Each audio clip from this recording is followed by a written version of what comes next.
빈민가에서 태어난 무능하고 못생긴 루저는 모든 기회를 박탈당했습니다. 인생에서요. 하지만 채팅창이 여러분 같은 루저들과는 달리 그는 스스로 치유법을 배우고 빈민들을 위한 지하 클리닉을 엽니다.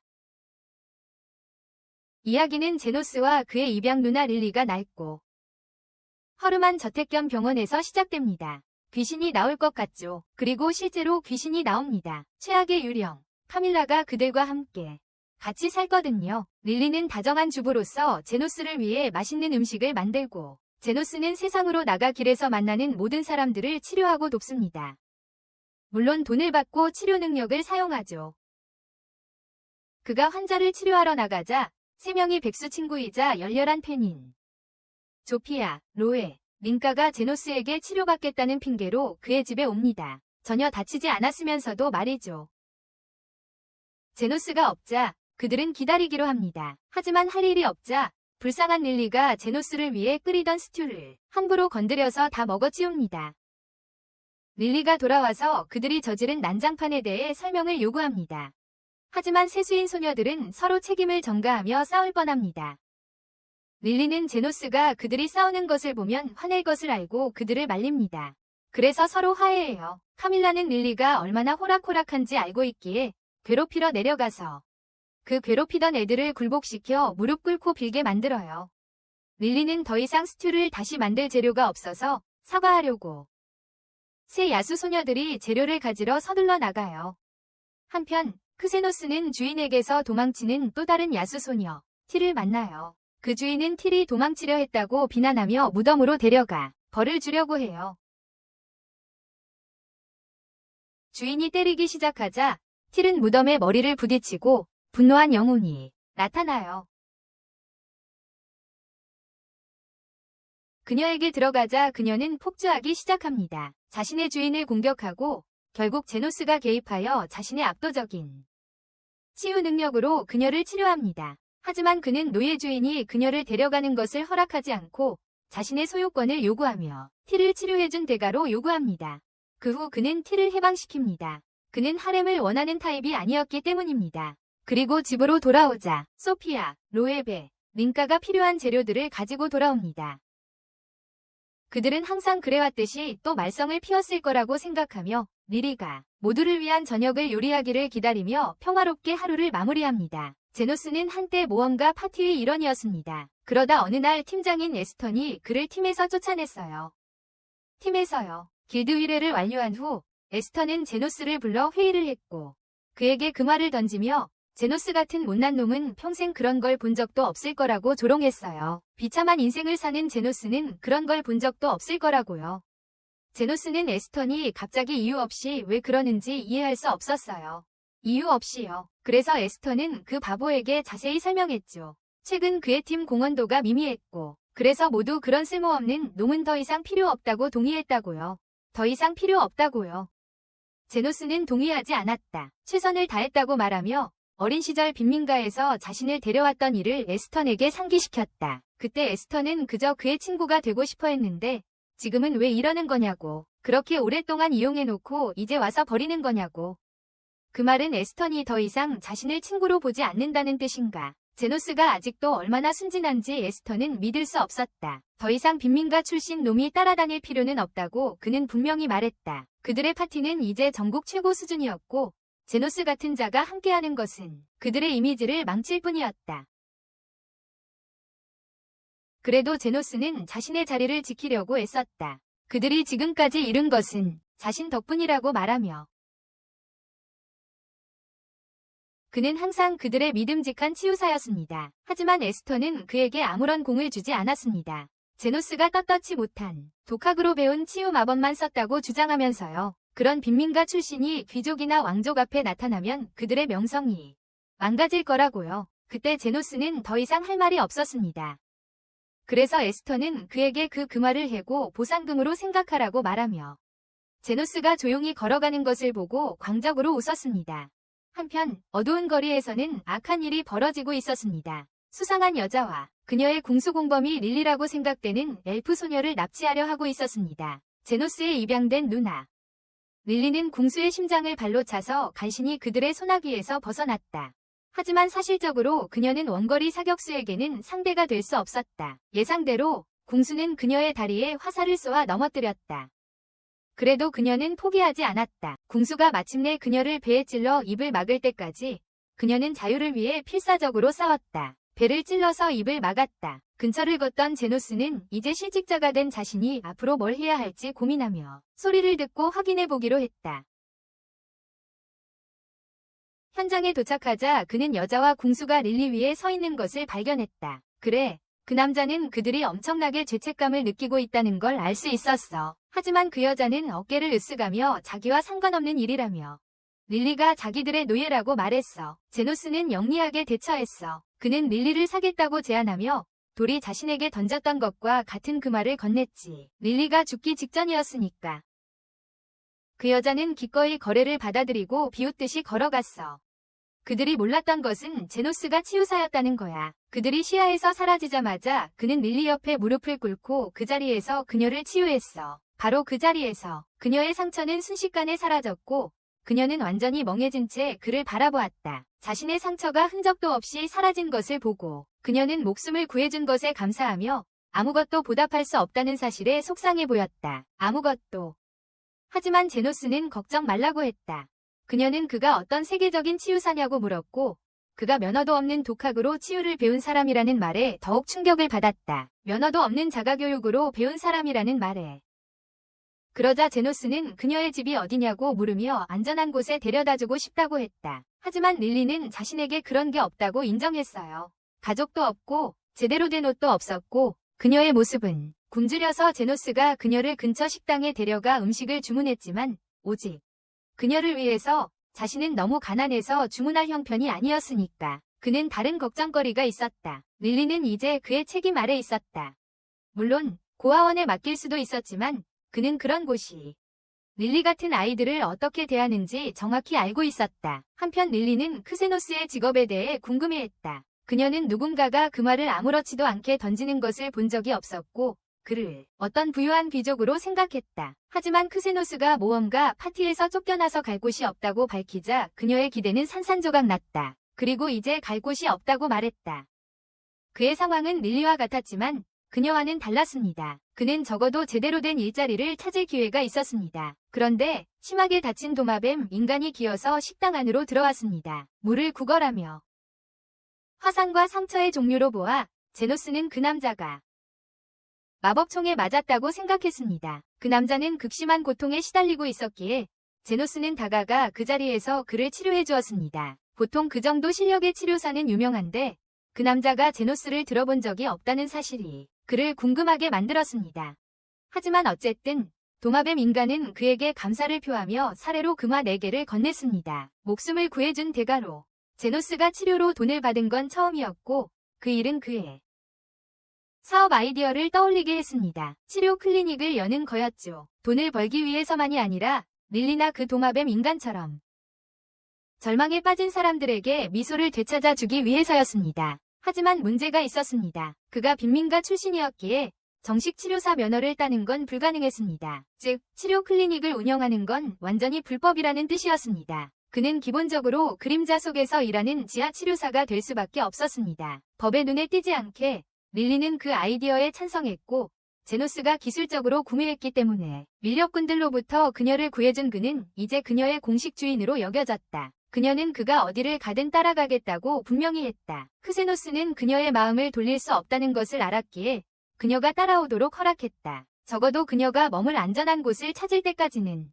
그날 밤 늦게 그들은 마을 외곽으로 향했고 결국 허물어진 집들로 가득 차고 수마일 동안 생명의 흔적조차 없는 버려진 지역에 도착했다. 크세노스는 그의 지하병원을 시작하기에 완벽한 장소로 폐허가 된 건물 하나를 골랐다. 그곳은 귀신이 나올 것 같았다. 그곳은 귀신 나올 것 같았다. 릴리는 미신을 좀 믿는 편이라서 섬뜩한 언데드 괴물들이 이런 곳에서 자주 태어난다고 그에게 경고했어요. 하지만 제노스는 개의치 않았어요. 그는 어쨌든 저택 안으로 들어갔어요. 안은 칠흑 같은 어둠에 쌓여 있었고 춥고 조용했어요. 그래서 릴리는 빛을 만드는 주문을 걸었고 그녀가 사실 기본적인 마법조차 할 줄 아는구나를 보여주었어요. 제노스는 장소를 꼼꼼히 살핀 후에 그곳으로 하기로 결정했어요. 가장 큰 장점은 이곳에는 지붕이 있었다는 거였어요.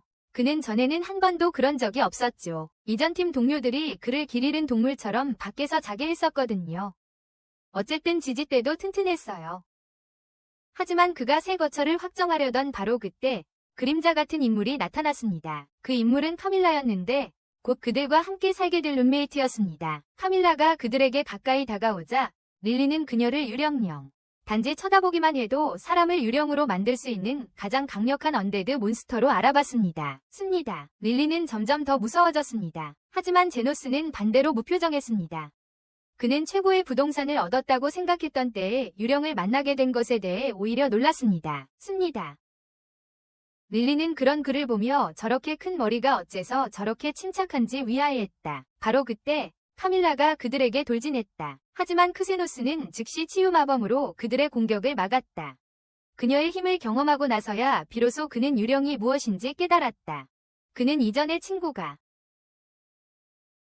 자신을 즐겁게 하려고 지하 미궁에 보냈을 때 만난 적이 있었다. 거기서 수백 마리를 만났고 그 덕분에 그는 유령이 치유 마법에 약하다는 것을 알게 되었다. 이를 더 크게 만들고 싶지 않아 크세노스는 유령에게 정중하게 자리를 비켜줄 수 있는지 물었다. 그는 자기들이 그녀의 방해가 되지 않겠다고 약속했지만 그녀는 그것이 모욕적이라고 생각했습니다. 대신 그녀는 그들이 항복할 것을 요구하며 다시 공격하려 했습니다. 하지만 이전과 마찬가지로 그녀의 시도는 무의로 돌아갔습니다. 심지어 허수아비는 그녀의 엉덩이를 후려친 것에 대해 사과했고 그녀는 그 사실을 깨닫고 자신과 호각을 이룰 상대를 만났다는 사실에 격분했습니다. 최후의 수단으로 그녀는 자신의 모든 유령 하인들을 소환하여 제노스와 릴리를 얼음으로 뒤덮으라고 명령했습니다. 제노스와 릴리.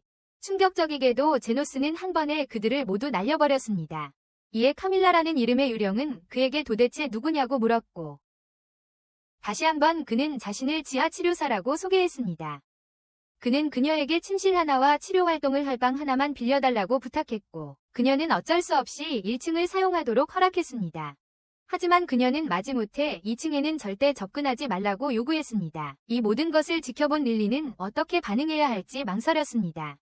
다음 날 아침 그들은 1층을 병원처럼 꾸몄고 릴리는 심지어 간호사복까지 입었습니다. 하지만 아무도 치료를 요청하지 않아서 그녀는 엄청나게 지루했습니다.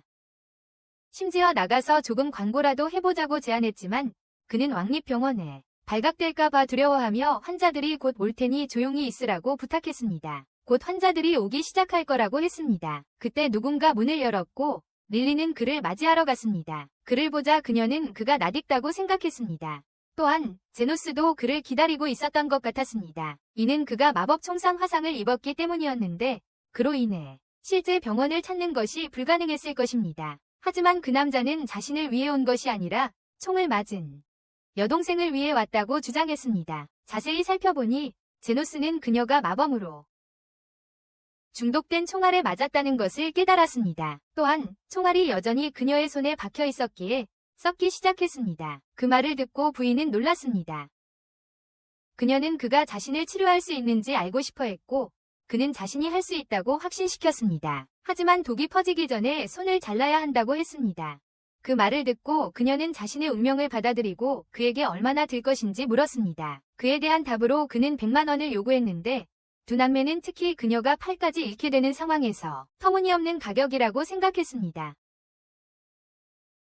그의 마음을 돌리기 위해 부인은 자신을 토네이도 조피아라고 소개했습니다. 그녀는 우연히 빈민가의 3명이 두목 중 1명이자 도마뱀 인간들의 우두머리였습니다. 탐욕스러운 상인들로부터 훔쳐서 그 돈의 일부를 가난한 사람들에게 돌려주는 자였습니다. 가난한 사람들에게. 한편 조피아는 그가 누구인지 알고 싶어하며 그의 서비스에 100만 원을 요구했고 그는 그녀에게 새 손을 재생시켜주겠다고 확신시켰습니다. 그녀는 깜짝 놀랐습니다. 팔을 다시 자라게 할 수 있는 치유사라는 생각은 그녀가 전에 한 번도 가져본 적 없는 것이었습니다. 생각이었습니다. 이 말을 듣고 제노스는 치유사가 재생이라는 간단한 것을 어떻게 모를 수 있는지 궁금해했습니다. 것을. 그는 이 세계 치유사들의 기준을 전혀 몰랐습니다.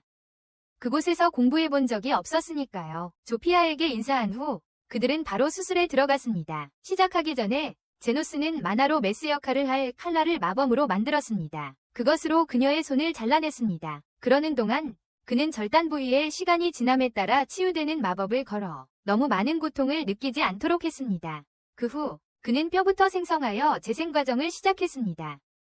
그 다음 신경, 혈관, 근육을 생성하고 마지막으로 피부로 덮었습니다. 그리고 그 모든 일을 하고 나니 그는 완전히 지쳐 있었다. 반면 조피아는 그의 능숙한 기술에 깊은 인상을 받았다. 그녀는 그와 같은 치유사는 본 적이 없다고 인정했다. 그를 존경하는 한편 그녀의 어리석은 오빠는 그녀의 주의를 유령에게로 돌렸다. 카밀라는 그가 2층으로 돌아가기 전에 절차를 망치지 않은 것에 대해 분노를 터뜨렸다.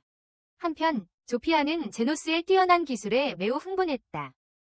그녀는 치료 서비스가 필요하면 자신의 사람들을 그의 병원에 보내겠다고 약속했다. 그날 밤 늦게 릴리는 제노스와 카밀라를 위해 차를 끓였고 카밀라는 마지못해 합석했습니다. 뜨거운 차에 입술을 대어 곧 그녀는 자신의 방으로 물러날 수밖에 없었습니다. 차에 제노스와 릴리가 계속 차를 마시는 동안 그녀는 그에게 도마뱀 인간들이 왜 항상 다치는지 물었습니다. 그리고 그는 그녀에게 도마뱀 인간들이 관련된 빈민가에서 벌어지는 전쟁이 점점 심해지고 있다고 알렸다. 오크와 미지의 종족입니다. 그 세 번째 종족이 무엇인지 알아내려고 애쓰는 동안 그들은 원치 않는 방문객을 맞이했습니다. 그들은 리더 링카가 이끄는 늑대 인간들이었습니다.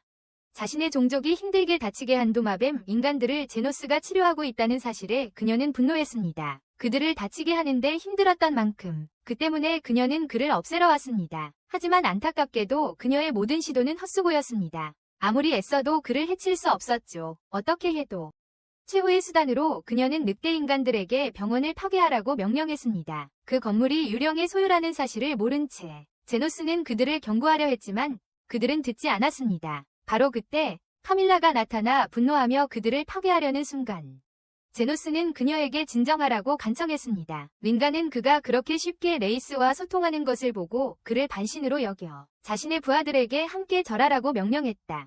다음 날 아침 오크 한 명이 진료소에 와서 제노스에게 오크족의 수장인 레이디 로이스가 그를 만나고 싶어 한다고 알렸다. 제노스는 이미 리자드맨과 늑대 인간들을 처리한 후 자신의 인기가 높아질 것을 예상했기에 오크들이 다음으로 치료를 받으러 올 것이라는 사실에 놀라지 않았다.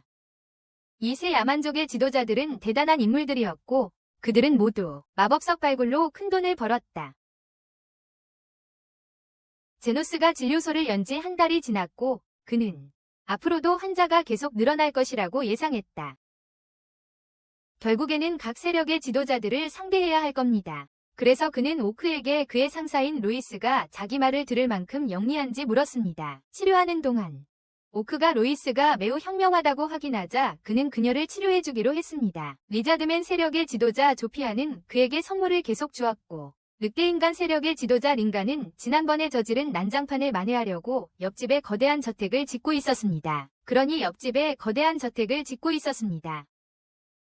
그래서 오크의 지도자 로에웨가 그에게 문제를 일으킨다 해도 그는 걱정하지 않았습니다. 그녀가 링가와 조피아와 성격과 성품이 비슷할 거라고 생각했기 때문입니다. 어쨌든 그는 오크에게 로에웨가 왜 직접 그를 찾아오지 않았는지 물었습니다. 오크는 그곳이 적의 영토 사람들로 가득 차서 로에를 데려오지 않았다고 설명했다. 적의 영토 사람들로 가득 찼다고 이해할 만한 일이었기에 제노스는 로에의 상태가 얼마나 심각한지 오크에게 물었다. 로에가 걸을 수 없다는 것을 알자 그는 즉시 일어나 직접 그녀의 곳으로 가서 치료해주겠다고 했다. 그녀의 집으로 직접 오크는 제노스를 오크 세력의 소굴인 동굴 앞으로 데려왔고 왕자가 있는 방으로 이어지는 길을 따라 제노스를 안내했다. 그곳에는 로에와 그녀의 부하들이 제노스를 기다리고 있었다. 오크는 로에베를 떠오르는 지하 치유사로 제노스에게 소개했고 로에베는 제노스가 얼마나 유명해졌는지 말할 기회를 놓치지 않았어. 빈민가 사람들을 대규모로 치료하는 것. 그녀는 제노스에게 값만 적당하다면 어떤 치료든 정말 할 수 있는지 물었어요. 값이 합리적이라면 말이죠. 제노스는 그렇다고 대답했어요. 무료로 쉴 새 없이 일하는 것에 지쳤다고 하면서요. 쉬지 않고 무료로 일하는 건 이제 그만두고 싶다고요. 아무튼 로에웨 제노스에게 왜 자신이 왕좌에서 일어설 수 없는지 아는지 물었어요. 제노스는 그것을 도전으로 받아들여 스캔이라는 능력을 사용해서 그녀의 상태를 확인했어요. 겉으로 보기에는 외상을 입은 것 같지 않았으니까요. 겉으로는 아무런 외상도 없어 보였거든요. 제대로 검사한 후 그는 로에웨의 복부에 혹이 있는 걸 알아챘는데 그것은 마력이 새어나오고 있어서 마법석일지도 모른다는 걸 깨달았습니다. 종양이 아니라 말입니다. 로에왜 그의 의심을 확인해주며 안에 있는 마법석이 폭발할 가능성이 매우 높다고, 즉 움직이려고 하면 즉사할 확률이 매우 높다고 말했습니다. 제노스는 로에웨에게 누군가가 마법석 폭탄을 음식에 몰래 넣었냐고 물었지만 로에웨 그런 일이 아니라고 말했습니다. 사실 그녀는 그 마법석을 주먹밥으로 착각하고 완전히 바보같이 먹어치웠습니다. 제노스는 처음에 그녀가 위험에 처했다고 생각했지만 그녀가 농담하는 것을 보고 자신의 시간을 낭비한다고 여겨 도와주기를 거절하고 스스로 해결하라고 말했습니다. 그녀에게 스스로 해결하라고 말했습니다. 로에웨 진지해지며 제노스에게 제고해달라고 요청하며 자신이 마법석을 먹다가 반쯤 씹어먹었고 폭발까지 시간이 얼마 남지 않았다고 믿는다고 말했습니다. 폭발까지 시간이 얼마 남지 않았다고 말했습니다. 가장 큰 문제는 그녀의 부하들이 무슨 일이 있어도 그녀의 곁을 떠나지 않으려 했고 그녀와 함께 죽는 것을 기꺼이 받아들였습니다. 그리고 많은 목숨이 위태로운 상황이었기에 로에웨 제노스에게 자신이 가진 모든 보물의 열쇠를 주며 자신과 충직한 부하들을 구해달라고 했습니다. 제노스가 마침내 돕기로 하고 수술을 시작하기 위해 메스를 소환했습니다. 순식간에 그의 손에서 마법석이 그녀의 배에서 꺼내져 봉인되었습니다. 그의 치유 마법으로 봉인되었습니다. 로에웨 완전히 놀랐지만 마법석이 아직 폭발할 수 있기에 기뻐할 시간이 없었습니다. 마법석은 여전히 폭발할 수 있었습니다. 하지만 멀리 던져버리는 대신 제노스는 그것을 자신의 손에 쥐었습니다. 돌이 폭발했을 때 그는 자신의 주인공 특유의 방어 마법으로 자신을 보호했기에 상처 하나 남지 않았습니다. 주인공 특유의 강력한 방어 마법으로 보호했습니다. 일이 끝나자 그는 로에웨에게 그녀의 열쇠를 돌려주며 그녀의 재산을 원하지 않는다는 것을 분명히 했습니다. 그가 한 일의 양에 상응하는 대가만을 요구한다는 것을 분명히 했습니다. 해야 할 일이었어요. 로에웨 제노스의 윤리관에 다시 한번 놀라서 언제든지 필요하면 전화하라고 했어요. 도움이 필요하면 언제든지 연락하라고 했어요. 그녀는 자발적으로 그의 병원에 경호를 제공하겠다고 제안했어요. 식욕이 돌아온 그녀는 제노스에게 주먹밥을 함께 먹자고 했어요. 하지만 제노스는 그녀에게 일어났던 일을 고려했을 때 그게 좋은 생각이라고 생각하지 않았어요. 그녀가 지난번에 주먹밥을 먹으려고 했을 때 일어났던 일 말이에요. 그날 밤 늦게 그는 집에 돌아와 질투하는 릴리를 발견했는데 그녀는 얼마나 조피아, 링가, 그리고 이제 로에웨의 잦은 방문에 신경이 쓰이는지 이야기했어요. 그녀가 말하니까 제노스도 새 야수 소녀들이 그들은 전혀 다치지도 않았는데 그의 집 주변을 맴돌았어요. 그는 그들이 심심해서 그러는 거라고 생각했지만 카밀라는 그들이 그를 사랑해서 그런 거라고 믿었어요. 제노스는 그게 완전히 터무니없고 바보 같은 짓이라고 생각했어요. 치료사 면허도 없는 남자를 좋아하다니요. 하지만 카밀라는 300년 동안 살아온 자신의 경험을 바탕으로 확신했어요. 그녀의 300년 인생 경험을 바탕으로 말이죠. 반면에 릴리는 3명의 짐승 소녀들이 자기 남자를 빼앗아갈까 봐 걱정했어요. 애초에 그가 자기 남자였던 적도 없었지만요. 카밀라는 웃으며 새 세력이 곧 제노스를 두고 전쟁을 벌일 거라고 예측했어요. 제노스를 두고 말이죠. 제노스는 다시 한번 그것이 완전히 터무니없다고 생각했습니다. 곧이어 조피아가 제노스를 찾아와 다른 두 세력에 대한 선전포고를 생각하고 있다며 리자드맨 편에 서달라고 부탁했습니다. 한편 카밀라는 배경에서 그랬잖아요라는 표정을 짓고 있었습니다. 얼마 후 링가와 로에 또한 같은 제안을 가지고 그에게 찾아왔고 셋 모두 그를 설득하기 위해 선물을 건넸습니다. 제노스는 더 이상 어떻게 해야 할지 몰랐습니다. 그는 애초에 여자를 밝히는 사람이 되려던 것이 아니었지만 그럼에도 불구하고 그의 존재만으로 순진한 생명들이 곧 사라질 위기에 처해 있었습니다. 다음 날 아침 새 세력은 싸움을 위해 전장에 모였고 새 지도자는 자신들이 승리할 것이라는 자신감에 차 있었습니다. 승리할 것이라고. 하지만 상황이 악화되기 전에 제노스가 릴리와 함께 나타나 이 무의미한 싸움을 막으러 온 것이 아니라고 분명히 했습니다. 그는 새 세력이 수년간의 갈등으로 인해 오랜 앙심을 품고 있다는 것을 인정하고 만족할 때까지 서로 싸우도록 격려했습니다. 만족할 때까지. 제노스의 예상치 못한 승인에 새 지도자는 모든 것을 걸기로 동의했고 승자는 제노스의 신성한 보물을 차지하기로 했습니다. 키키키윽. 그렇게 결정되자 싸움이 시작되었다. 조피아는 즉시 쌍날검으로 링가를 공격하려 했다. 로이는 뒤에서 몰래 공격하려 했지만 조피아는 눈치채고 간발의 차로 피하며 로이를 늑대 인간들에게 날려버렸다. 그리고 로이를 늑대 인간들에게 날려버렸다. 로이가 위에서 둘 다 공격하는 순간 린가는 도끼를 들고 조피아를 공격했다. 위에서 새 우두머리가 막다른 길에 몰리자 서로의 부하들을 먼저 공격하기로 했다. 그리고 그것은 모두가 참여하는 정면전으로 이어졌다. 모두가. 하지만 하루가 끝나도록 아무도 무너지려 하지 않았고 그 모든 것은 이유 없이 대원들을 잃어가는 것뿐이었습니다. 수년간 계속된 이 전쟁은 끝날 기미가 보이지 않습니다. 곧 솔직히 제노스도 무슨 일이 일어날지 지켜보고 있습니다.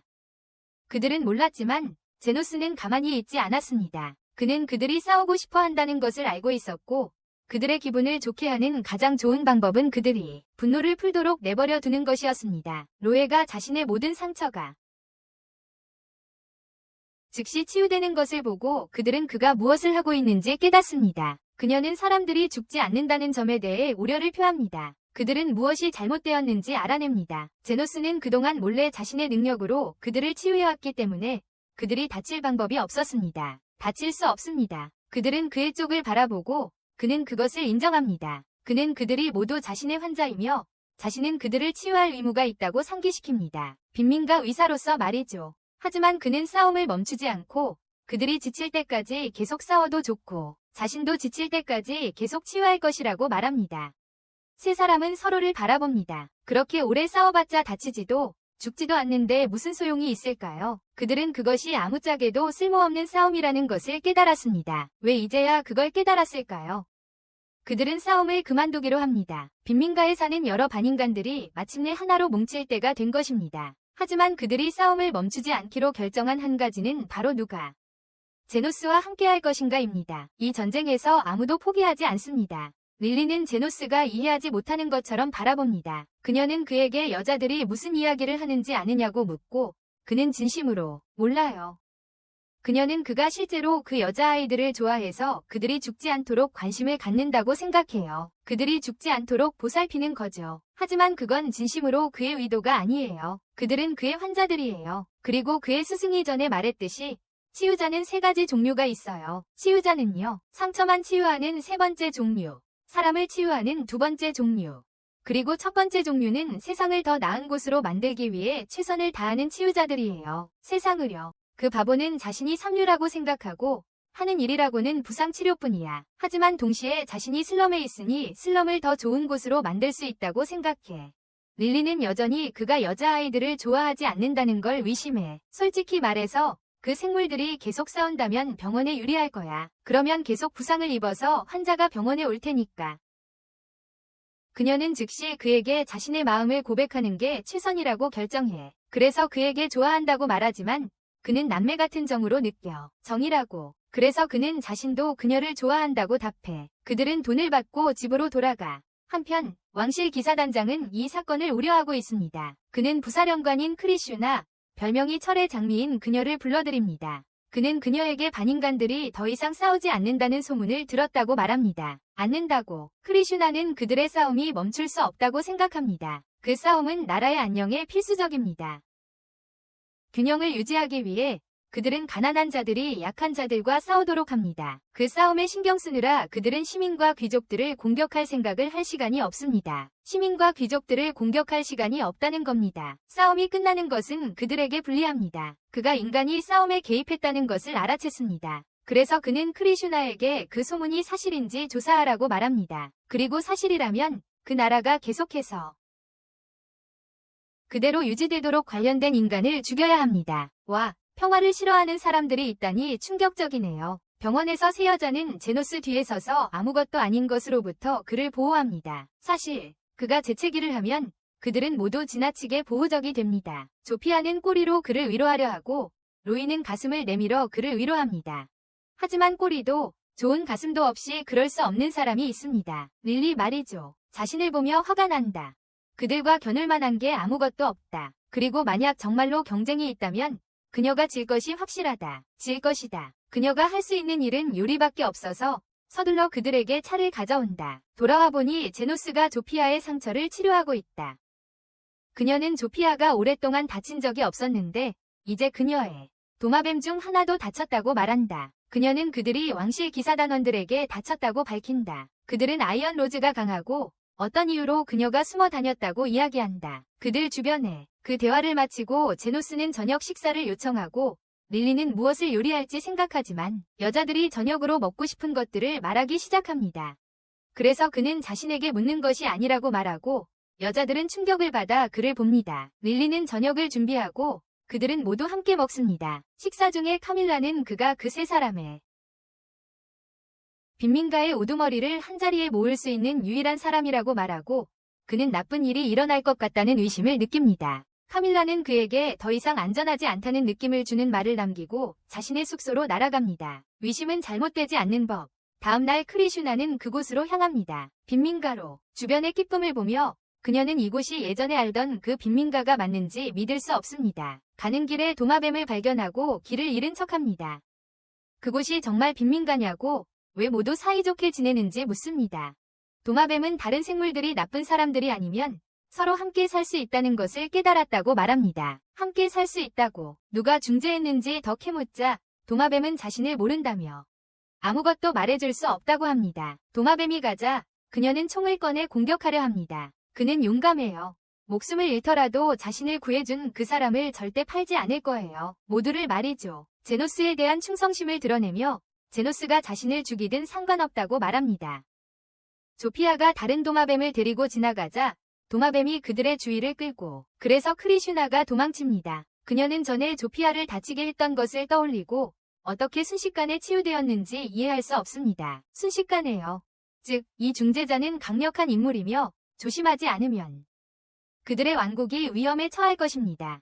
그녀는 달리기를 멈추고 자신이 빈민가를 벗어났지만 아무것도 없는 허허벌판에 있다는 것을 깨닫습니다. 자신의 위치에 대해 너무 혼란스러워하던 중 그녀는 주변에 제노스의 집이 있는 것을 봅니다. 그리고 길을 물어보려고 들어갑니다. 그가 길을 알려주려는 순간 릴리가 차를 들고 나와 그녀를 봅니다. 릴리는 크리슈나가 손님이라고 생각하고 치료가 필요한지 묻습니다. 크리슈나는 모든 것을 이해합니다. 자신 앞의 남자가 중재자라는 것을 알게 됩니다. 그녀는 총을 꺼내 즉시 그를 쏘아 죽입니다. 릴리의 쟁반이 떨어지는 가운데 제노스를 녹색 구름이 뒤덮습니다. 그녀는 오빠에게 달려가 그가 죽지 않았기를 온 마음을 다해 간청합니다. 여러분, 이미 야미 힐러 관련 3편을 만들었어요. 여기 나오는 엔드스크린을 클릭하거나 고정 댓글의 링크를 통해 시청하실 수 있어요. 즐겁게 시청하세요. 릴리가 제노스를 구하려고 하지만 그녀도 독가스에 들어갈 수 없어요. 크리슈나는 요정소녀 릴리와 제노스를 보고 그가 자신이 찾던 아동 납치범과 같은 인물이라고 성급하게 판단했어요. 왕국 전역에서 아이들을 납치한 범인 말이에요. 릴리는 제노스가 사실은 인신매매 조직으로부터 자신을 구해줬다고 오해를 풀어요. 크리슈나는 제노스에게 총을 쏜 것을 자신의 짧은 성미 탓이라며 사과하지만 릴리에게 가스가 치명적이지 않으니 크게 다치지 않을 거라고 안심시킨다. 하지만 가스가 거치자 제노스는 전혀 다치지 않은 모습으로 드러난다. 크리슈나는 이 남자가 어떻게 전혀 피해를 입지 않았는지 위하여한다. 제노스는 방어마법을 사용해서 자신을 보호했다고 설명하지만 크리슈나는 방어마법으로 크리슈나의 마법총 공격을 막은 사례가 없었기 때문에 믿지 않는다. 제노스는 여전히 기본적인 방어마법만 사용했다고 주장하자 크리슈나는 그에게 다가가 그가 다치지 않았는지 확인하고 그가 세계적으로 유명한 마법사라던가 하는 건지 묻는다. 제노스는 부정하지만 크리슈나는 쉽게 속는 사람이 아니다. 그녀는 왕립기사단 부사령관임을 밝히고 문제를 원치 않으면 진실을 말하라고 제노스에게 말한다. 그리고 한편 카밀라는 자신의 존재를 숨긴 채 이 만남이 얼마나 흥미로운지 즐긴다. 흥미롭게 돌아가고 있다. 어쨌든 제노스는 진지해지고 크리슈나에게서 자신이 빈민가의 특정 인물을 찾아 체포하기 위한 비밀 임무를 왔다는 것을 알게 된다. 그녀는 제노스에게 그 사람을 찾는 것을 도와달라고 하는데 제노스가 바로 자신이 찾는 사람이라는 것을 모른 채 크리슈나는 자신이 찾는 사람에 대한 구체적인 정보를 말하지 않고 제노스에게 도움을 강요하며 왕국의 시민으로서 기사단에 협조하는 것은 그의 의무라고 말합니다. 그래서 제노스는 어쩔 수 없이 그녀를 도와야만 합니다. 하지만 그가 그녀가 분쟁을 종식시킨 중재자를 체포하러 왔다는 것을 알게 되자 그는 충격으로 차를 뿜어냅니다. 크리슈나는 중재자가 악마의 하수인이라고 온 마음으로 믿고 있으며 그림자에서 사람들을 조종하고 있다고 생각합니다. 제노스는 그녀에게 그렇게 극단적으로 생각하지 말라고 말하고 중재자를 내버려 두는 것이 그녀에게 최선의 방법이라고 조언합니다. 그녀에게 있어 최선의 선택이라고 말하며 중재자를 그냥 두라고 합니다. 크리슈나는 제노스가 중재자를 아는 것처럼 말하는 걸 의심하기 시작합니다. 중재자를. 하지만 제노스는 재빨리 변명하며 일단 위기를 모면합니다. 어쨌든 크리슈나와 그녀의 지휘관은 중재자가 적대 세력을 통합할 힘을 가지고 있기에 국가 안보에 심각한 위협이라고 강하게 믿고 있습니다.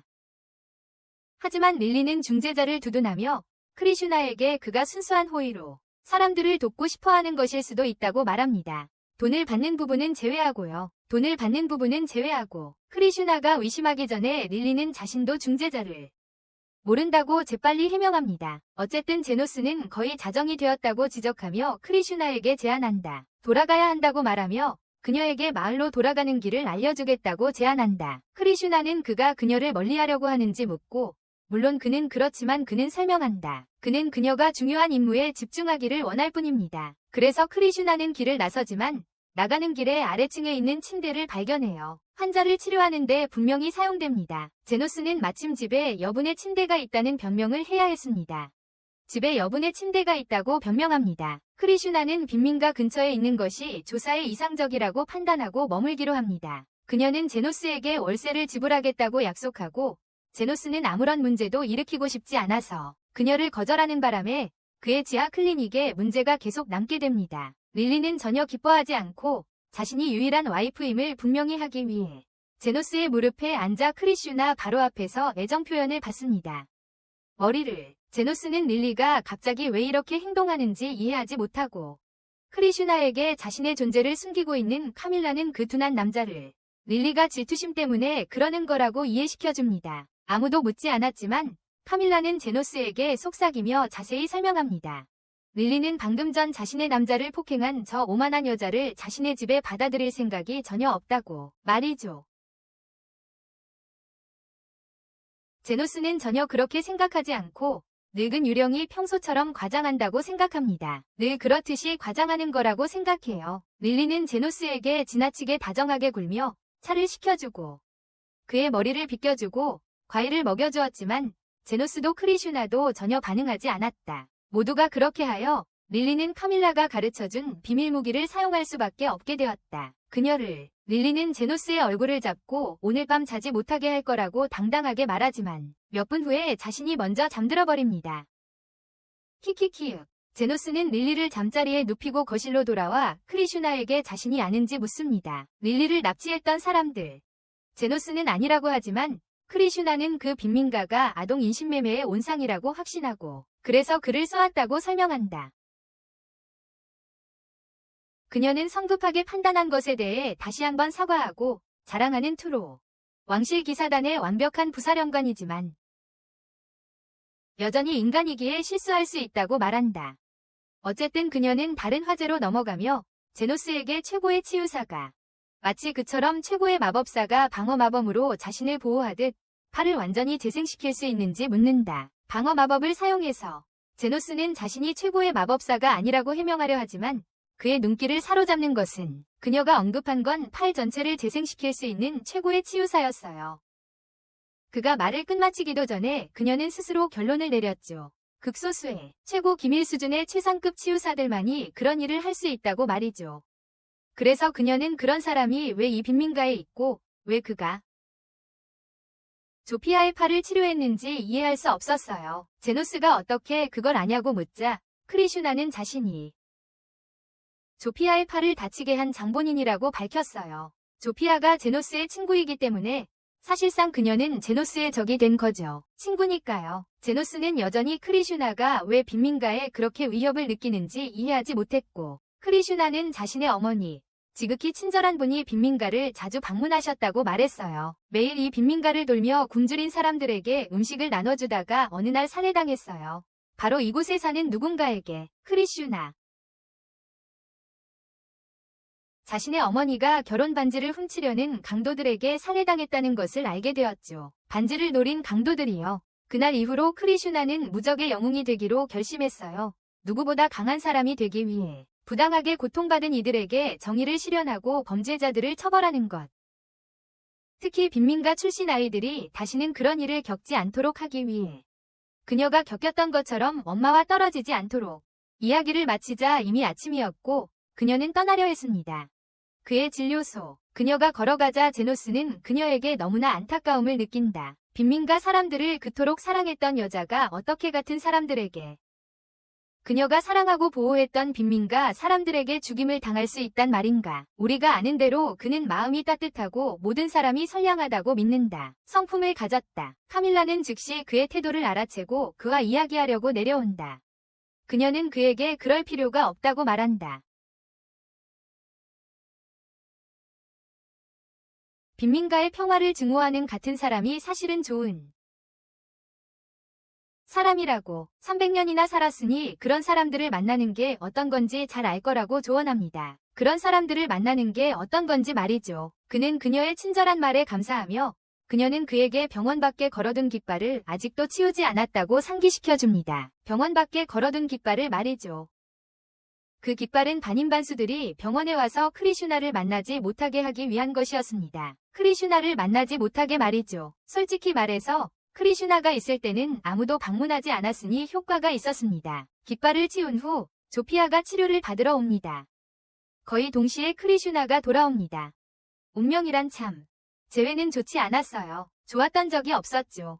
둘 다 총을 꺼내 서로 쏘려고 해요. 하지만 릴리가 즉시 중재에 나서요. 릴리는 조피아도 길을 잃었다고 주장하며 길을 알려주려고 애쓴다고 말해요. 그녀에게 잠깐, 왜 저들은 그녀가 그걸 믿을 거라고 생각하는 거지. 예상대로 그녀는 그들의 말을 믿지 않아요. 그녀는 더 나아가 조피아에게 그녀를 쏜 후 어떻게 팔이 다시 자랐는지 물어요. 그녀는 치유 마법을 가진 중재자가 있다고 주장해요. 조피아는 대화에 전혀 관심이 없습니다. 그녀는 자기 갈 길을 찾았으니 떠나고 싶다고 말합니다. 떠나기 전에 크리슈나에게 조언을 남기며 만약 인신매매 책임자를 찾고 싶다면 밖이 아닌 안을 봐야 한다고 말합니다. 밖이 아니라 안쪽을 살펴보라고 합니다. 조피아를 이해해달라고 부탁하며 조피아는 인신매매 조직의 두목이 사실은 가난한 사람이 아니라 귀족이라고 설명합니다. 빈민가 사람이 아니라고 합니다. 아니, 크리슈나는 절대 그걸 믿지 않을 겁니다. 부자는 착하고 가난한 사람은 나쁘다는 생각을 가지고 있습니다. 조피아가 그 귀족이 누구인지 알려주자 그 남자는 칼린두르라는 부유한 귀족이었습니다. 칼린두르. 하지만 크리슈나는 믿지 않습니다. 이 때문에 조피아는 화가 납니다. 그녀는 그들이 아는 사람 중 가난한 사람들을 믿는 유일한 사람은 중재자뿐이라고 격분하며 말합니다. 크리슈나는 죽일 마음을 품고 있습니다. 더 나아가 그녀는 크리슈나에게 가난하다는 사실이 악한 것이 아니면 생각을 바꿔야 한다고 일깨워줍니다. 대화가 격해지고 제노스가 개입합니다. 그는 자신이 중재자임을 밝히지만 그의 성격은 그것과 맞지 않습니다. 크리슈나가 염두에 두었던 중재자의 성격. 그녀는 중재자가 치유만 할 수 있을 거라고 예상하지만 제노스는 치유와 방어마법 모두 가지고 있다. 그는 둘 다 할 수 있다고 밝히지만 그녀는 듣지 않는다. 하지만 그녀가 아는 것은 그가 반인반수 편에 섰다는 것이므로 더 이상 그의 친구가 될 수 없다. 그녀는 화가 나서 걸어간다. 하지만 그녀는 집으로 가지 않는다. 대신 그녀는 칼린두르를 방문하기로 결심한다. 그를 만나자 그녀는 그곳 주변의 경비에 대한 나쁜 소식을 들었다고 말한다. 그 지역이라 그가 괜찮은지 확인하고 싶어 해요. 그녀는 그의 보안 장비를 보여달라고 요청하고 그가 그녀를 데려갈 때 모든 것이 겉으로는 아주 괜찮아 보여요. 그녀는 조피아가 거짓말한다고 생각하려던 찰나 갑자기 그의 보안 시스템 분포에 대해 생각해요. 화장실을 가고 싶다고 거짓말하고 집 주변을 돌아다녀요. 그녀는 우물을 발견하고 생각 없이 안으로 뛰어들어요. 들어가 보니 그녀의 심장을 꿰뚫는 듯한 무언가를 보게 돼요. 몇몇 어린아이들이 묶여 있어요. 사실 이 남자는 인신매매범이었어요. 아이들의 눈은 가려져 있지만 그녀의 목소리를 듣고 안심합니다. 하지만 무서워합니다. 그녀가 아이들을 구하려는 순간 칼린두르가 나타나 총을 쏩니다. 그의 총으로 그녀는 쓰러지며 아이들을 바라보고 구하지 못한 것을 후회합니다. 아이들을 자신의 무능함을 탓하며 어머니를 떠올리고 영웅이 될 수 없다고 생각합니다. 칼린두르가 그녀에게 다가옵니다. 그는 그녀에게 왜 자신의 일에 참견했냐고 왜 그의 인생에 간섭했냐고 묻습니다. 인생에 그는 자신이 귀족임을 상기시키며 기사인 그녀가 함부로 캐묻을 권리가 없다고 말한다. 크리슈나는 이미 천국을 보고 있다. 그녀는 죽을 것 같지만 구원자들이 도착한다. 조피아가 모습을 드러내고 제노스도 그곳에 온다.